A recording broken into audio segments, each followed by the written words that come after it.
अस्सलाम वालेकुम नाज़रीन, प्रोग्राम मेहरान क्लिनिक में आपको दिल की गहराइयों से खुशामदीद। मैं हूं आपका मेज़बान डॉक्टर मखदूम बिलावल। उम्मीद करता हूं कि आप खैर व आफ़ियत से होंगे और सेहत जैसी नेमत से आरास्ता होकर खुशगवार ज़िंदगी गुजार रहे होंगे। नाज़रीन, हमेशा इस बात को हमने कहते हुए भी सुना कि एहतियात इलाज से बेहतर है। इस चीज़ को मद्देनज़र रखते हुए मेहरान टीवी के जो है वो स्क्रीन से हमने आगाज़ किया है एक प्रोग्राम मेहरान क्लिनिक का, और अब मैं आपकी खिदमत में हर हफ्ते सैटरडे वाले दिन शाम को 7:10 पे हाजिर होता हूँ और हमारी बात होती है, गुफ्तगू होती है उन बीमारियों पर जो हमारे मुआशरे में बहुत कॉमन है। आज भी हमारी गुफ्तगू जो होगी वो डेंगू फीवर पे होगी, यानी जो है वो एक ऐसा बुखार जो कि डेंगू मच्छर के काटने की वजह से होता है। क्या क्या उसकी वजूहत होती हैं, किस तरह से डेंगू मच्छर जो है वो फैलता है। फिर एक अगर पेशेंट को जो है वो किसी बंदे को अगर डेंगू फीवर हो जाए तो उसके बाद उसमें क्या क्या अलामतें होती हैं, यानी एक नॉर्मल बुखार से वो किस तरह से डिफरेंट होगा। इन तमाम चीज़ों पर हमारे लिए गुफ्तगू करने के लिए मौजूद है सर जहाज़ेब। आप माशाल्लाह से जो है वो सीनियर मेडिकल टेक्नोलॉजिस्ट के तौर पर जेपीएमसी में काम कर रहे हैं। बीपीएस 18 ग्रेड में है, पब्लिक सर्विसेज कमीशन पास किया। ना सिर्फ इतना बल्कि जो है वो अपनी तालीम को उसको आगे भी बढ़ाते हुए एमफिल किया, पीएचडी किया। अभी जेपीएमसी से सिंध गवर्नमेंट के लिए जो डेंगू फीवर उनकी पूरी डेटा है उनके लिए एक फोकल पर्सन के तौर पर काम कर रहे हैं। अस्सलाम वालेकुम सर, कैसे हैं आप? Thank you, I am fine. Doctor Makhdoom, आप कैसे हैं? Thank you sir very much. सबसे पहले तो सर मेहरान क्लिनिक प्रोग्राम में आपको दिल की गहराइयों से खुशामदीद। Yes, thank you very much. ये बड़ी इम्पोर्टेंट चीज़ है, बिल्कुल। अवेयरनेस को जनरेट करना और एक आम पॉपुलेशन को बताना। This is the simplest way कि आप मतलब कि डिफरेंट डिजीज़ जो आपके सोसाइटी में प्रिवेल कर रही हैं, फैल रही हैं, एग्जैक्टली। इसे कहते हैं कम्युनिकेबल डिजीज, जो एक शख्स से दूसरे के शख्स को लग सकती है। बिल्कुल। This is called as communicable disease, और this is a huge burden right now in our countries, in our Sindh region. Thank you, sir, for organizing this session on the dengue transmission and the dengue prevention. For उन लोगों के लिए जो लोग मतलब घर बैठ के जिनको मतलब कि एक आसान ज़रिए से पता चल जाए कि डेंगू क्या है, डेंगू फैलता कैसे है, उसको रोकना कैसे है, उसकी मैनेजमेंट कैसे करनी है, उसकी डायग्नोसिस के लिए कौन सा प्रोटोकॉल आपने यूज़ करना है। तो सर असल में जो मॉडर्न इरा है, आजकल दुनिया जो काम करी वो टेली हेल्थ के कॉन्सेप्ट पे करी, यानी दूर से बैठकर आप जो है वो हेल्थ के बारे में लोगों को अवेयरनेस दें। अब हमारा काम है अवेयरनेस देना, लोगों का काम है उस पर जो है ना वो अमल करना, और इंशाल्लाह इन्हीं खिदमात की वजह से आगे चलकर हम अपने इस खित्ते को एक सेहतमंद खित्ता भी बना सकते हैं। तो सबसे पहला मेरा सवाल आम लोगों के जो है ना वो अवेयरनेस के लिए कि डेंगू फीवर जो है वो क्यों होता है, उसकी क्या क्या वजूहत होती हैं, और एक आम बुखार से डेंगू फीवर को हम कैसे डिफरेंट कर सकते हैं कि ये बुखार आम बुखार नहीं है तो डेंगू फीवर हो सकता है। थैंक यू, बहुत इंपॉर्टेंट क्वेश्चन है। देखिए, एक डिजीज जब एक शख्स से दूसरे शख्स में ट्रांसमिट होती है, उसको एक वेक्टर चाहिए। वेक्टर होता है जो एक वायरस को एक इन्फेक्टेड शख्स से हासिल करके किसी नॉन इन्फेक्टेड शख्स में उसको एंटर करता है। तो एक मच्छर है, उसका नाम है एडीज एजिप्टाई, एक स्ट्रेन है।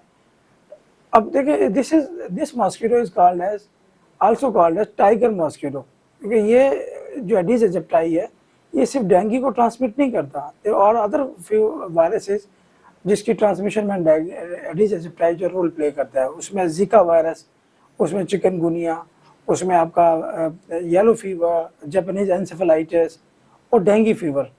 तो डेंगू फीवर जो है ये एक मेजर कंसर्न है राइट नो हमारे सिंध रीजन में, और इसकी मेजर रीज़न इज़ दैट कि जो इसकी ट्रांसमिशन है मच्छर की वजह से। और आफ्टर मूनसून रेन, तो जो पानी जमा होता है आपके जो प्रॉपर ड्रेन सिस्टम वीक हो कहीं, तो वहाँ पर पानी जमा हो जाता है, प्रॉपर ड्रेन नहीं हो पा रहा, तो उस जो सुपरफिशियल लेयर है जो पानी की, तो वहाँ पर जो मच्छर का जो लार्वा है वो ग्रो करता है और एक अडल्ट वायरस मॉस्किटो में कन्वर्ट हो जाता है। अब वो तो हो गया वेक्टर, मतलब कि वेक्टर्स आपके बनते जा रहे हैं, बनते जा रहे हैं, बनते जा रहे हैं। अब वो वेक्टर किसी एक नॉर्मल इंसान को काटता है, खून उसका सिप करता है, तो वो तो आगे इन्फेक्शन ट्रांसमिट नहीं कर सकता। मगर अगर वही वायरस वही मच्छर किसी इन्फेक्टेड पेशेंट को काटेगा तो उसका खून हासिल करेगा, और खून में ऑलरेडी क्या होंगे आपके जो वायरस होगा डेंगू वायरस, तो फिर वो दूसरे शख्स को बाइट करेगा, वो उसको ट्रांसमिट करेगा। तो दिस इज अ वे कि एडीज एजिप्टाई जो है ना एक इन्फेक्टेड पर्सन से मतलब कि बाइट करने के बाद उसको खून को सिप करता है, वायरस को टेक करता है और उसको प्रोपेगेट करता है और दूसरे ह्यूमन बॉडी में ट्रांसमिट कर देता है। यहाँ पे काफ़ी अहम बात की सर ने कि हम बात ये करते हैं कि एक डेंगू फीवर का अगर पेशेंट घर में है तो उसकी वजह से दूसरे लोगों को डेंगू कैसे होता है। तो इस तरह से होता है कि एक मच्छर है, अच्छा मच्छर खुद इन्फेक्टेड होगा तो आगे वो इन्फेक्शन देगा, यानी खुद अगर पहले उसमें वायरस होगा। तो होता ऐसे है कि डेंगू फीवर का पेशेंट है, उसको उसने काटा, काटने के बाद इस तरह से हुआ कि उसका खून उसने ले लिया। अब जब वो दूसरे नॉर्मल पेशेंट को, इन्फेक्टेड मॉस्किटो, वही जो उसने पहले एक डेंगू के फीवर के पेशेंट को काटा था, फिर उसमें वो वायरस गया, वो फिर उसमें कुछ एक जो है ना वो लाइफ साइकिल होती है लार्वा की, और उसके बाद जाके वो चीज़ जो होती है। सर यहाँ पे एक सवाल ये बनता है कि एक पेशेंट है, उसको बुखार हुआ है, तो हम कैसे समझें कि इसको एक नॉर्मल बुखार नहीं है बल्कि ये डेंगू फीवर है? Well this is a very important question. ये देखें, अब इसमें डेंगू में जो WHO ने क्लासीफाई किया है, तो एक नॉर्मल फीवर को एक डेंगू फीवर में इसको जो हम डिफ्रेंशिएट करते हैं वो ऐसे करते हैं कि डेंगू एक विदाउट वार्निंग साइंस है, ठीक है। उसमें एक नॉर्मल सा मतलब कि एक फीवर सा होता है, आपको रैश पड़ता है या स्लाइड सी वॉमिटिंग है। तो ये समटाइम जो अर्ली इन्फेक्शन है, एक होता है प्राइमरी इन्फेक्शन। देखिए साइकिल को समझना बड़ा ज़रूरी है। अगर किसी शख्स को पहली मरतबा वायरल इन्फेक्शन हो रहा है डेंगू का, तो वो एक अल्लाह पाक की तरफ से हमारी बॉडी में निज़ाम है, जिसे कहते हैं इम्यून सिस्टम रिस्पॉन्स जो होता है आपका, वो उसको सेल्फ एलिमिनेट कर देता है by the production of certain cytokines, antibodies and so on. तो उसमें जब वो रिलीज हो जाता है तो पेशेंट जो रिकवर कर जाता है। तो अब डेंगू के अंदर जो सर्टेन अलामात हो सकती हैं वो बड़े टिपिकल हैं। उसमें एक तो आपको फीवर है, हाई ग्रेड फीवर है, उसमें वॉमिटिंग है। Vomiting is very important. अब इसको ट्रेंड देखना होता है कि वॉमिटिंग उसकी लो ट्रेंड पे है, ये ज़्यादा फ्रिक्वेंटली है। तो अगर ज़्यादा फ्रिक्वेंटली हो रही है, ज़्यादा टाइम हो रही है, तो वो डेंगू वार्निंग साइन के साथ होगा। और ये WHO कहता है कि अगर वार्निंग साइन के साथ पेशेंट है तो वो मतलब कि देयर मोर प्रोबेबल चांस कि वो सिवियर डेंगू में भी कन्वर्ट हो सकता है। अब सिवियर डेंगू में क्या होता है कि आपका मतलब कि ऑर्गन एंगेज हो जाते हैं, उसमें वायरस वहाँ जाता है, मल्टीप्लाई करता है, ऑर्गन फेलियर, आपका जो ब्लड कैपिलरी सिस्टम है वो लीकेज करना स्टार्ट कर देता है। आपका जो है ना हेमाटोक्रिट लेवल जो है CBC के टेस्ट पर परफॉर्म कराते हैं, उसका HB लेवल तो ठीक है, बट हेमाटोक्रिट लेवल जो है रेज कर जाता है क्योंकि प्लाज्मा लीक हो रहा होता है। तो दीज आर द सर्टेन कि आपको देखना है कि इसके अलावा आपका साइटिस हो सकता है, आपको रेस्पिरेटरी डिस्ट्रेस में आप जा सकते हैं। तो और ये जो डेंगू का जो मच्छर है ना, इसका एक मतलब ख़ास टाइम है काटने का कि 2 बजे से लेकर शाम को 6 से 7 बजे तक, ये उसके दरमियान दिन की रोशनी में काटता है। तो we have to be very very careful in this time.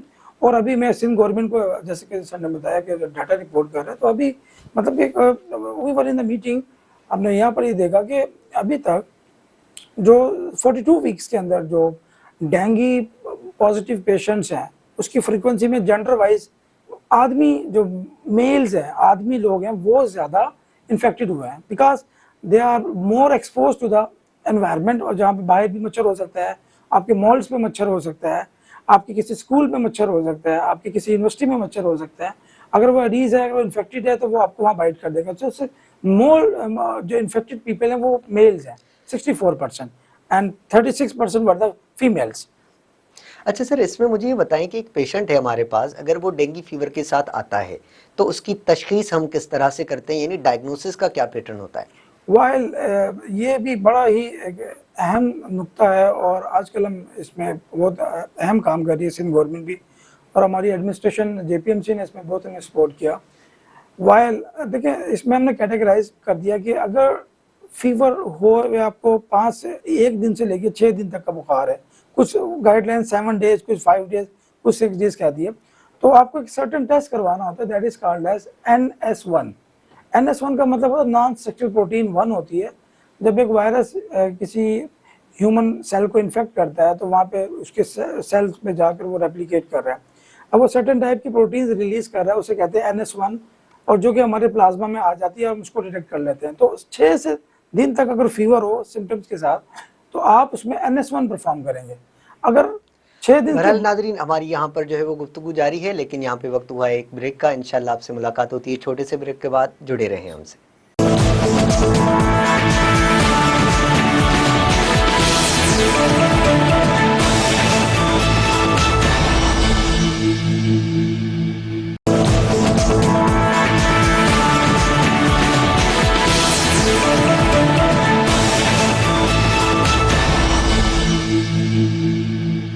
Welcome back नाजरीन। ब्रेक पर जाने से पहले हमारी गुफ्तगू चल रही थी कि अगर डेंगू की जो है वो फीवर का पेशेंट हमारे पास आता है तो हम उसकी कैसे तशखीस करते हैं, यानी डायग्नोस करते हैं। तो सर आप जो है वो हमें डेंगू NS1 के बारे में बता रहे थे, तो किस तरह से उसकी क्या इंपॉर्टेंस होती है और बाकी उसके अलावा क्या क्या इन्वेस्टिगेशन होते अच्छा देखिए, NS1 एक सिंपल टेस्ट है, मतलब कि एक रैपिड डायग्नोसिस के थ्रू हम उसको परफॉर्म कर सकते हैं। इसे कहते हैं नॉन सेक्रेटरी प्रोटीन 1। तो ये वो प्रोटीन होती है जो कि आपकी ब्लड स्ट्रीम में आ जाती है, और प्रोटीन्स भी हैं जो कि वायरस रिलीज करता है, उसे कहते हैं NS3, NS4, NS3A, NS4A। तो वो अनफॉर्चुनेटली आपके सेल के अंदर ही रिलीज होती है, तो आप उसको पकड़ नहीं सकते। तो अब ये NS1 जो है जब ब्लड में आ जाती है, तो ये 6 दिन तक आप इसको जब परफॉर्म करते हैं टेस्ट को, पेशेंट का ब्लड लिया जाता है, उसमें NS1 अगर पॉजिटिव हो तो उसको मतलब कि एक्टिव इन्फेक्शन आप कह रहे हैं, कि मतलब कि एक्यूट इन्फेक्शन भी उसको कह रहे हैं, एक्टिव भी कह रहे हैं, ठीक है। और इसमें ये है कि NS1 6 डेज तक अगर फीवर है तो NS1 आपने करवाना है।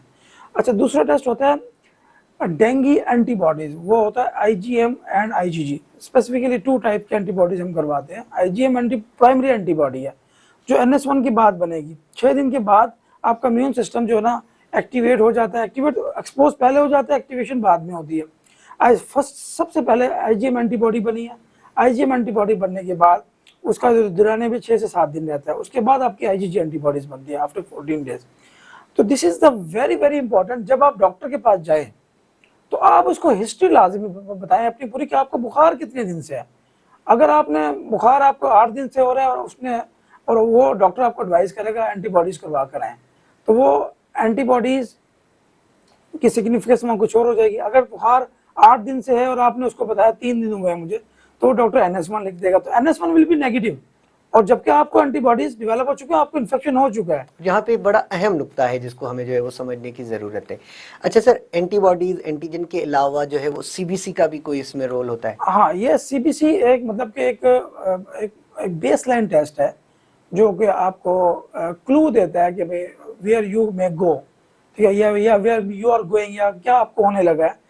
तो मैंने जैसे बात की ना, तो ये एक सेल्फ मतलब कि एक एलिमिनेशन आपकी इम्यून सिस्टम के थ्रू इसकी हो जाती है। मतलब कुछ पैरामीटर्स हैं जो कि CBC में आप इसको नोट डाउन कर सकते हैं। कि एक तो जब आपका ल्यूकोपीनिया, एक वाइट सेल्स की सेल लाइन होती है, वाइट सेल जो होते हैं ना, एक होते हैं प्लेटलेट्स, होते हैं वाइट सेल। वाइट सेल आपकी ल्यूकोपीनिया, जब आप वायरस अटैक करता है तो बोन मैरो ट्रिगर होती है, और एज ए रिजल्ट जो है ना आपकी सेल लाइन वाइट सेल जो एक्यूट इन्फेक्शन में आपकी वो लो डाउन हो जाती है। तो वाइट सेल आपके अगर नॉर्मल आपके 6000 है तो आपकी वो 2.5 3 डिपेंडिंग ऑन द इम्यूनिटी।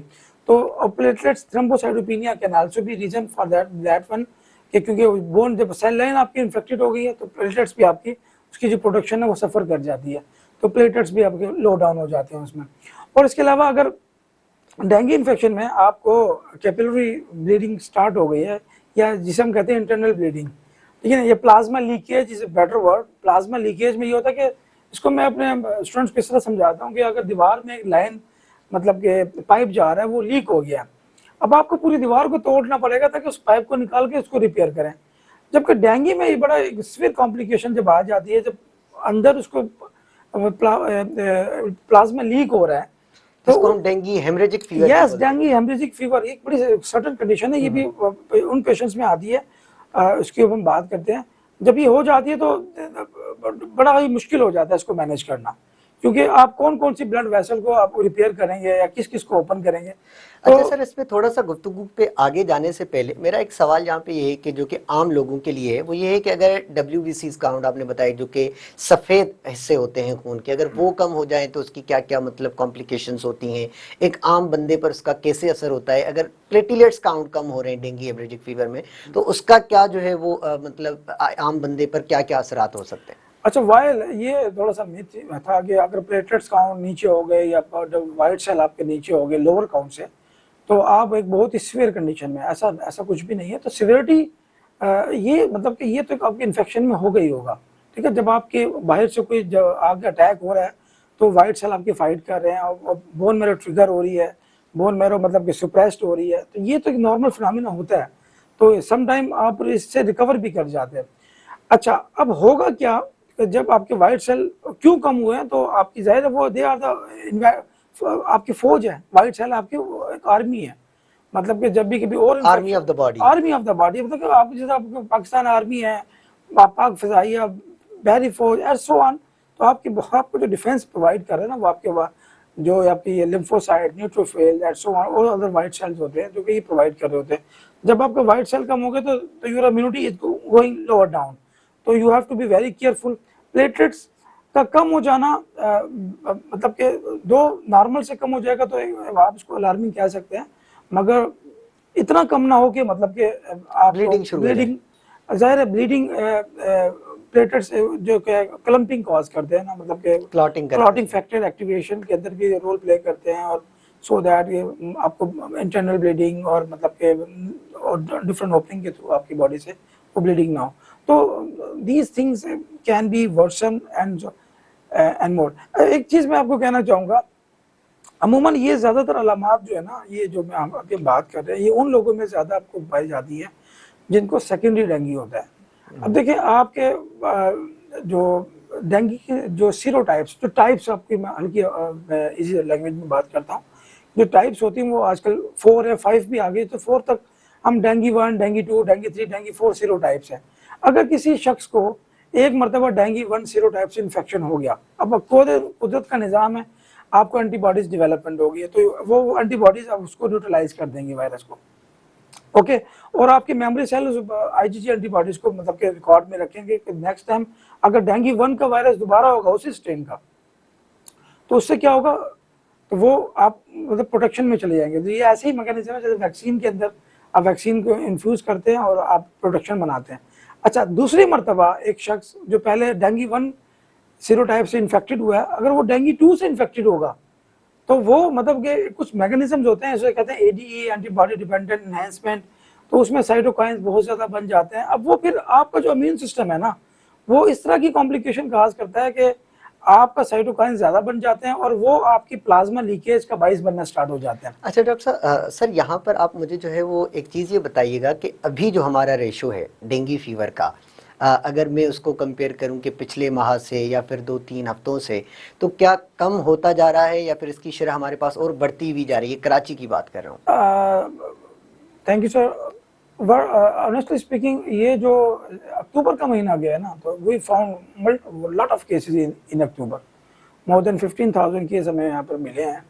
और मतलब कि this is a big ratio, मतलब कि अक्टूबर आफ्टर मानसून रीजन, पानी आया, पानी जमा हुआ, पानी ड्रेन नहीं हुआ, तो ये मतलब कि चीज़ें होती हैं। इसके अलावा ये नहीं कि सिर्फ अक्टूबर में डेंगू होता है, सितंबर में भी हो सकता है, जुलाई में भी हुआ है, जनवरी में भी हुआ है। आपका साफ पानी भी है, अगर साफ पानी को भी प्रॉपर ड्रेन नहीं हो रहा और वहाँ पे जाके एडीज इजिप्टी ने अपना वहाँ पे एग इंड्यूस कर दिया और वहाँ पर वो लार्वा बनेगा और पीपा बनेगा और वो एक मैच्योर वायरस में कन्वर्ट हो जाएगा। तो इसलिए कहा जाता है छतों के ऊपर, घरों में, अपने वेयर हाउसेज में, अपने स्टोर रूम्स के अंदर, यहाँ पे मतलब कि मच्छर की एंट्री हो सके, वहाँ पे मतलब कि वो चीज़ें ना रखें जहाँ पे पानी जमा हो और पानी गीले कपड़े हों। तो वो क्या करते हैं कि आइडियल एनवायरनमेंट क्रिएट करता है वायरस के लिए, कि so that you have to be. अच्छा, समझने की जरूरत ये है कि सिर्फ गंदे पानी की बात नहीं हो रही, यहाँ पे साफ पानी की भी बात हो रही है कि डेंगू सिर्फ ऐसा नहीं है कि भाई बारिश हुई, गंदे पानी का, गटर का पानी है, गलियों में ये चीज़ है तो उसमें डेंगू होता है, ऐसा नहीं है। साफ पानी भी अगर आप बाल्टी भर के रख रहे हैं, अगर आप पीने के पानी को भी रख रहे हैं, तो उस पर भी वो डेंगू जो है ना वो यस, आपका जो लोग फ्लैट्स में रहते हैं, ये जो मतलब कि नीचे हम बनाते हैं, टैंक्स बनाते हैं, टैंक के अंदर पानी डिपॉजिट करते हैं। अगर टैंक के अंदर एक रेमेडी है कि ये गाइडलाइन है कि अगर आप एक हफ्ते के बाद एक जो खाने का ऑयल होता है, डालडा है या सुप्रीम है, एनीवे जो सभी ऑयल आप घर में यूज़ कर रहे हैं, उसके 2 से 3 चम्मच उस टैंक में डाल दिया। उस टैंक में उस डालने से ये होगा कि जो सुपरफिशियल लेयर है ना, वो उसकी जो है वो वहाँ पे एग को मतलब डेवलप होने नहीं देगी और मैच्योर वायरस वहाँ बनेगा नहीं। तो वो एक जो वायरस की डेवलपमेंट जो है, सॉरी पैरासाइट जो है एडिस इजिप्टी की जो डेवलपमेंट है उसको सीज कर देगा। तो ये वाली प्रैक्टिस भी आप जो खासतौर पर पानी तो लाजमी हर कोई यूज़ करता है घरों में, तो इस प्रैक्टिस को लाजमी इम्प्लीमेंट करें so that the development of the Aedes aegypti can be breaking down.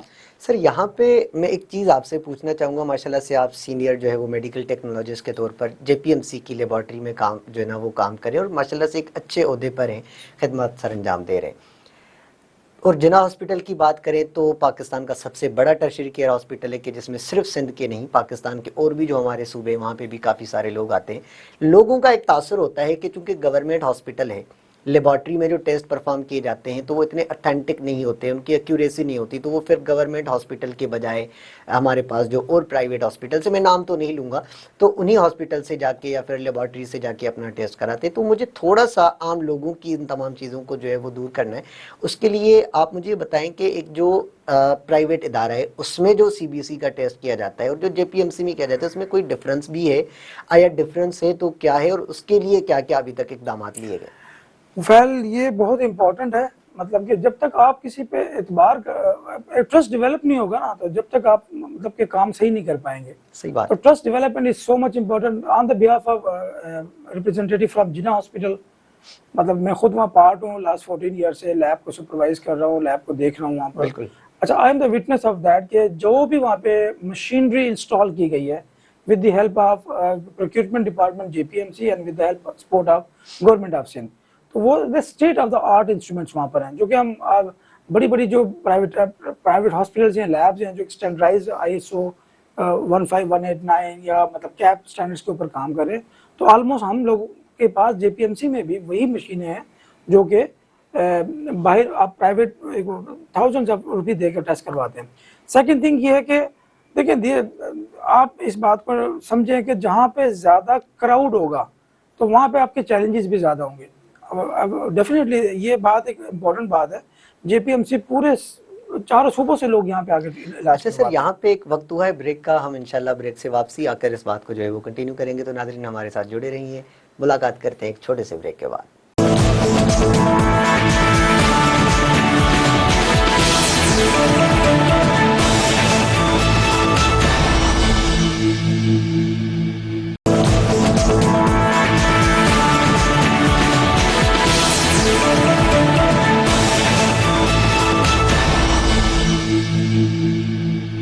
Welcome back नाजरीन। हमारी जो गुफ्तगू चल रही थी वो चल रही थी डेंगू फीवर के हवाले से, लेकिन फिर ब्रेक पे जाने से पहले हमने जो है वो सर से एक सवाल किया था, क्योंकि आप माशाल्लाह से जिना हॉस्पिटल से ही हैं, तो काफ़ी सारे लोगों का तासुर ये होता है कि आया गवर्नमेंट हॉस्पिटल है और वहाँ से जो हम टेस्ट करवाते हैं उनके रिजल्ट अच्छे नहीं होते, उसके बजाय गवर्नमेंट हॉस्पिटल के फिर हम किसी प्राइवेट इदारे में चले जाते हैं और वहाँ पर अपना जो है ना वो खर्च करते हैं। तो सर आप ये हमें बता रहे थे कि कितनी एक्यूरेसी है और आम बंदा उस पर किस तरह से ट्रस्ट कर सकता है? वेल मैंने जैसे बात की कि हम state of the art equipments को हम यूज़ कर रहे हैं वहाँ पर, मतलब चाहे वो हेमेटोलॉजी के इक्विपमेंट्स हों, चाहे बायोकेमिस्ट्री के इक्विपमेंट्स हो, चाहे वो माइक्रोबायोलॉजी के इक्विपमेंट्स हो, चाहे वो पैरासाइटोलॉजी हो, चाहे इम्यूनोलॉजी हो, चाहे स्पेशल केमिस्ट्री हो, चाहे और मॉलिक्यूलर डायग्नोस्टिक्स हो, तो we are doing state of the art. And ये बात मैं रिक्वेस्ट करूँगा कि इफ़ यू डोंट अफोर्ड, आप नहीं आप कर सकते अफोर्ड बाहर के टेस्ट, तो जेपीएमसी में आप आएँ और फ्री ऑफ कॉस्ट वहाँ पे आपको मतलब कि सर्टन जो टेस्ट गवर्नमेंट सपोर्ट कर रही है उसमें आपको फ्री ऑफ टेस्ट आपके लगाए जाते हैं, परफॉर्म किए जाते हैं, और state of the art equipments में। और डेंगू जो बाहर आपका 2000-3000 रुपये अमूमन मतलब कि डिफरेंट लैब्स डिफरेंट चार्ज करती है, तो जेपीएमसी में ये आजकल जो कि मतलब एंडेमिक रीजन है, तो इसमें आपको free of cost test perform किया जा रहा है। NS1 भी फ्री आपका, एंटीबॉडीज IgM IgG भी फ्री आपका, और जो क्वालिटी ऑफ द टेस्ट है तो डेफिनेटली मैं इसको रिकमेंड करूंगा कि quality of the test is better. हाँ, तो सम टाइम आपको कुछ चैलेंजेस होते हैं, सम टाइम स्टाफ आपका वो हो गया या क्राउडिंग ज़्यादा है, तो बहरहाल quality of the test is not as much compromise as जो मिथ्स बनाए जाते हैं कि अगर टेस्टिंग सही नहीं है। तो JPMC is doing fantastic work, please come there और देखिए, आगे ज़रा रिपोर्ट्स देखें कि अगर आप एक बेस लाइन का पैरामीटर्स भी प्राइवेट लैब से कराते हैं तो 10 से 15,000 रुपये वापस चार्ज कर लेते हैं, JPMC is doing free of cost. तो सर इस तमाम चीज़ों को आप क्या समझते हैं, किस तरह से इम्प्रूव कर सकते हैं? अभी माशाल्लाह से आप एक ऐसे ओहदे पर हैं, तो आप इसको इम्प्रूवमेंट करने के लिए क्या क्या चीज़ें कर सकते हैं जो आपको भी माशाल्लाह से अगर मैं कहूँ तो गवर्नमेंट की या उनकी जो है ना सपोर्ट की ज़रूरत है? देखें, सबसे पहले हम क्योंकि ये फॉर्म ऐसा है कि मतलब इसमें ये कि 18वीं तरमीम के बाद ना, 18 अमेंडमेंट्स के बाद जेपीएमसी के मतलब हायरिंग में थोड़ा सा इशू आया है। ना हमारे पास स्टाफ की बड़ी शॉर्टेज है, मतलब कि कॉम्पिटेंट स्टाफ का होना एक मतलब कि चैलेंज हम फेस कर रहे हैं, कि ना होना चैलेंज है हमारे पास। बाकी Sindh government is doing their best they are providing funds. तो मगर मशीन की गलती नहीं है यहाँ पे, अगर हम इस चीज़ को करें तो हमारे पास स्टाफ की कमी है, एक्सपर्ट लोगों की कमी है कि वो आए। तो अगर मैं समझता हूँ कि अगर इस चीज़ को इम्प्रूवमेंट किया जाए तो वो चीज़ होगी, और इंशाल्लाह इस चीज़ को भी होगा। अच्छा सर, आगे अगर हम अपनी गुफ्तगू को जारी रखें तो मुझे ये बताएं कि एक आम बंदा डेंगू फीवर से किस तरह से बच सकता है इस एंडेमिक में, जो कि हमारे पास ये पूरा पेंडेमिक चल रहा है, इसमें जो है वो प्रिवेंटिव मेजर्स क्या क्या होंगे, और आम लोगों के लिए क्या आपका मैसेज है इसमें? अच्छा, इसमें दो चीजें हैं। एक तो ये कि मच्छर को खत्म करें, फाइन। एक तो मच्छर की एंड पर हो गया, एक आप मेरे एंड पर हो गया। मच्छर को एंड आप खत्म कैसे करेंगे, क्योंकि वो एक वेक्टर है, मतलब कि वो एक सहूलतकार है। वो मच्छर एक सहूलतकार है, सहूलतकार होगा तो वो जो एडीज जबकि है ना, वो एक जगह से आपकी बॉडी में आएगा। उसको खत्म करने के लिए तरीके आपने पहले भी डिस्कस किए, दोबारा हम इसको हाईलाइट कर लेते हैं कि आपने उसकी ग्रोथ को सीज करना है, ग्रोथ को उसकी प्रोहिबिट करना है। अब वो ग्रोथ कहाँ होती है? In the presence of small water, मतलब कि कहीं वाटर स्टैग्नेंट हो गया है, वाटर का लार्वा डेवलप हो रहा है वहाँ पर, ये इसको आपने रोकना है। ठीक है, आपने हाइजेनिक कंडीशन को मेंटेन करना है, बायो वेस्ट मैनेजमेंट को इम्प्लीमेंट करना है, आईपीसी प्रैक्टिसेस को ठीक करना है, और ड्रेन सिस्टम को आपने ठीक करना है। सिंध में अमूमन सवाल किया जाता है कि यहाँ पे क्यों मतलब कि डेंगू इतना फैलता है। इंफ्रास्ट्रक्चर जो है ना वो मतलब कि थोड़ा सा मतलब कि वेल प्लान नहीं है। तो एक पानी खड़ा है तो गलियों में वो खड़ा ही हो जाता है, बारिश आई है तो रुक जाता है, गटर भर गया वो पानी फिर हो जाता है। तो ये दिस इज द रीजन। ये तो हो गई मच्छर को मारने वाली बात है। एक नॉर्मल ह्यूमन बीइंग को क्या प्रिकॉशन लेनी है, ये दिस इज वेरी इंपॉर्टेंट। देखें, मैं सर्दियों में इस सीजन में मुझे लॉन्ग स्लीव्स वेयर करनी है, I have to wear long. बच्चे और खास तौर पे जो बूढ़े लोग हैं तो they are much more affected by this. अच्छा, जो कोमॉर्बिड पेशेंट्स हैं, जिनको डायबिटीज है, हाइपरटेंशन है, या और कोई इन्फेक्शन के साथ हैं, तो they are at greater risk. तो अगर उनको वायरस इन्फेक्टेड कर गया तो that may be more complication. और आपने मतलब घरों के अंदर नेट्स लगाने हैं। अगर एक घर में किसी को डेंगू इन्फेक्शन हो जाए तो उसको ज़रा थोड़ा सा एहतियात रखनी है, ये उसको दोबारा मच्छर ना काटे, क्योंकि अगर वो अनइन्फेक्टेड, जिस जो मच्छर ने उसको काट के उसका खून चूस लिया, तो वो फिर आपको ट्रांसफर होगा, आपके वाइफ से हस्बैंड को जाएगा, हस्बैंड से हस्बैंड को हुआ तो उसका ब्लड सेप करके बच्चों को जाएगा। तो ये क्वारंटाइन करें उसको। क्वारंटाइन के सबसे बेहतर तरीका ये कि रूम उसका आइसोलेट कर दे कुछ डेज के लिए, कोई नो प्रॉब्लम। कोरोना के अंदर भी तो हमने किया है ना 14 डेज तक। बिल्कुल। तो नेट्स का यूज करें, जो एक आजकल जो हॉस्पिटल्स के अंदर ये बड़ा अच्छा हमारी सिंध गवर्नमेंट और जेपीएमसी की एडमिनिस्ट्रेशन ने काम किया कि जो डेंगू का जो स्पेशल यूनिट है जो डेंगू पेशेंट को ट्रीट कर रहा है, उन्होंने उसके ऊपर नेट्स लगा दिए हैं। अब नेट से ये होगा कि वो वहीं तक कंटेन हो गया। This is called containment. कि बायो सेफ्टी आईपीसी के अंदर लफ्ज़ यूज करते हैं कंटेनमेंट, के जहाँ है वहीं रहे। तो आपने उस पेशेंट को मतलब कि ज्यादा एक्सपोज नहीं करना उस मच्छर से कि वो मतलब कि उसका ब्लड कहीं हो ट्रांसमिट। सही बात है ना सर, क्योंकि शुरुआती तौर पर हमने बात की थी कि अगर नॉर्मल मच्छर भी है जो इन्फेक्टेड नहीं है, वो इन्फेक्टेड पर्सन को अगर काटेगा तो उसका खून लेने के बाद वो इन्फेक्टेड होगा, फिर अगले जब किसी मरीज को जाकर वो करेगा तो वो फिर उसको भी होगा। तो हॉस्पिटल में मेरे ख्याल में एक बड़ा अच्छा कदम है। अच्छा सर, मैं थोड़ा सा इस बात पे मैं आऊँगा कि अभी जो कि सिंध गवर्नमेंट ने क्या क्या ऐसे इकदाम उठाए हैं और किस तरह से उठाए हैं कि डेंगू को कंट्रोल करने के लिए, और आगे का जो लाएमल है वो क्या चीज़ है इसमें? वेल, मल्टीपल टास्क हैं उनके पास भी, they are doing their best. और देखिए अब ना एक थोड़ा सा ये भी हो जाता है कि कुछ भी हो जाए हम गवर्नमेंट को ब्लेम करना स्टार्ट कर देते हैं। कुछ चीज़ें हमारे अपने हैंड पर भी हैं। बिल्कुल। हाँ, our behaviour is a major concern. मैं तो ये कहूँगा भाई, एक पॉलिसी बना दी गई है कि आपने लॉन्ग स्लीव्स वेयर करनी है, रिपेलेंट एंटी रिपेलेंट यूज़ करना है, एंटी मॉस्किटो रिपेलेंट यूज़ करने हैं, आपने मतलब कि एक्सपोज नहीं होना, घरों में नेट्स लगाने हैं, पानी को जमा नहीं होने देना। अब गवर्नमेंट ऑफ सिंध तो नहीं आपके घर में आके मतलब कि पानी को साफ करेगी, या गवर्नमेंट ऑफ सिंध तो आपकी छत को आके चेक नहीं करेगी ना कि मतलब कि एनीवे उनके जो फिलहाल जो मेजर जो उनकी जो कॉन्ट्रीब्यूशन है, मैं एक बात जरूर कहूँगा कि जो मुख्तलिफ जो गवर्नमेंट हॉस्पिटल्स हैं तो उनको फ्री ऑफ किट्स जो डेंगू के सीजन में उन्होंने एक स्पेशल हमें बजट दिया है और उसके थ्रू हम फ्री टेस्टिंग परफॉर्म कर रहे हैं। तो this is so much important कि एक दिन के अंदर हम लोग नियर 500 to 600 पेशेंट को परफॉर्म कर रहे हैं वहाँ पर टेस्टिंग पे। तो ये एक step, this is a good step. दूसरा है कि वो जो एक स्प्रे के थ्रू जो आप मतलब आम जबान में कहते हैं गाड़ी आती है गलियों के अंदर वो धुआं छोड़ती है, स्प्रेइंग, ये भी एक मतलब लार्वा को किल करने का एक मेथड है, सो that the larva is not develop into the active mature parasite. तो ये है। बाकी अनफॉर्चुनेटली देखें हमारे पास ना डेंगू एक ऐसी डिजीज़ है जिसकी कोई ट्रीटमेंट नहीं है। ट्रीटमेंट से मुराद है कि इसकी कोई एंटीबायोटिक नहीं है, कोई एंटीवायरल नहीं है। तो ये आपको मैं खुद गवर्नमेंट से ज़्यादा खुद तरह मैनेज करना पड़ेगा। आपको अवेयरनेस टॉक्स करनी होंगी।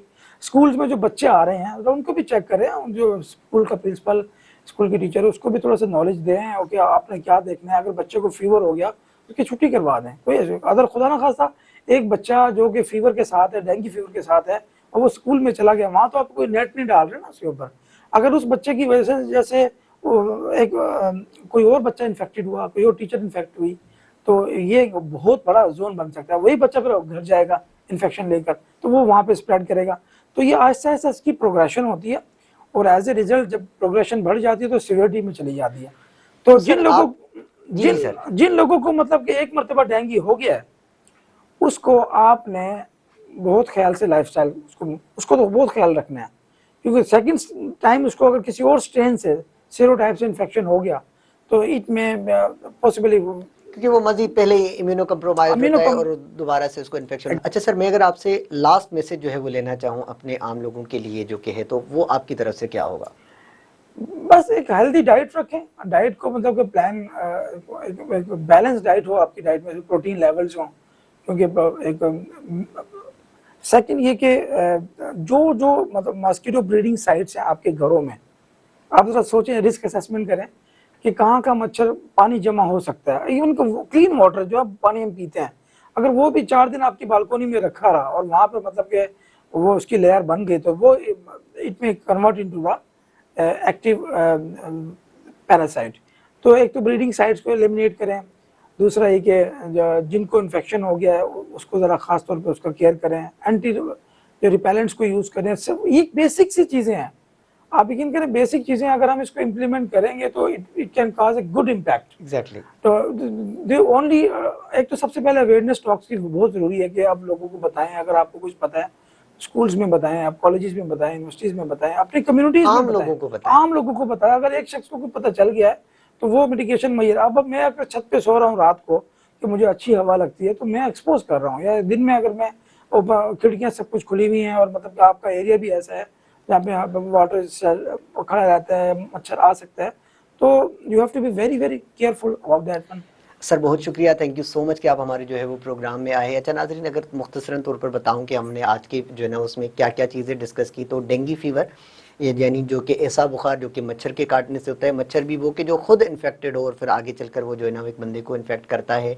किस तरह से होता है कि घर में पानी है, घर के बाहर अगर पानी जमा हुआ है, आप मॉस्किटो नेट्स नहीं इस्तेमाल करें, क्योंकि अभी कुछ जो है ना वो अरसा पहले हमारे पास बारिशें हुई हैं और बारिशों के बाद जो है वो पानी जमा हुआ, तो इस तरह से डेंगू फीवर जो है ना वो आमतौर पर फैल रहा है। लेकिन उसको बचाने के लिए आपके घर के बाहर, आपके घर के आसपास, आपके घर में के अंदर कहीं पर पानी जमा है तो आप उसको ख़त्म करें। स्लीव्स अगर जो है ना वो है तो फुल स्लीव्स वाली आप शर्ट्स पहने, मॉस्किटो नेट्स इस्तेमाल करें और मॉस्किटो ऑयल्स को इस्तेमाल करें। इस तरह से आप अपने लोगों को बचाएं। अगर किसी को डेंगू हो जाता है तो उसको इस तरह से ना रखें, क्योंकि डेंगू का कोई स्पेसिफिक ट्रीटमेंट तो नहीं होता, लेकिन अगर मैं बात करूँ तो उसके लिए जो सपोर्टिव मैनेजमेंट होती है बहुत होती है। क्योंकि एक सिंपल डेंगू से डेंगू हेमरेजिक फीवर, फिर डेंगू शॉक सिंड्रोम, ये तमाम चीज़ें जो है वो हो जाती है, तो वो आगे चलकर इंसान के लिए काफ़ी ख़तरनाक साबित हो सकती हैं और जानलेवा भी हो सकती हैं अगर हम उनको सही से ट्रीटमेंट ना करें। तो अपना ख्याल रखें। गवर्नमेंट तो अपने हिसाब से पूरी कोशिश कर रही है, लेकिन एक हाथ से ताली नहीं बचती। अगर गवर्नमेंट इधर अपने आप जो है ना वो कोशिश कर रही है, यहाँ पे हेल्थ केयर प्रोफेशनल्स आकर मेरान टीवी के तवज्जुद से आपको समझाने की कोशिश करें, तो अब दूसरे हाथ की ताली ये बजनी है कि आपने इस चीज़ को ऐड करना है और एहतियात इलाज से बेहतर है। हमारी सारी कोशिश, गवर्नमेंट की सारी कोशिश आपकी सेहत के लिए है। आपको अपनी सेहत का ख्याल रखना है, क्योंकि ये सेहत अल्लाह पाक की तरफ से नेमत है। इसका ख्याल रखना हमारी जिम्मेदारी। आपसे मुलाकात होती है अगले हफ्ते। जब तक इजाज़त दीजिए, अल्लाह हाफ़िज़।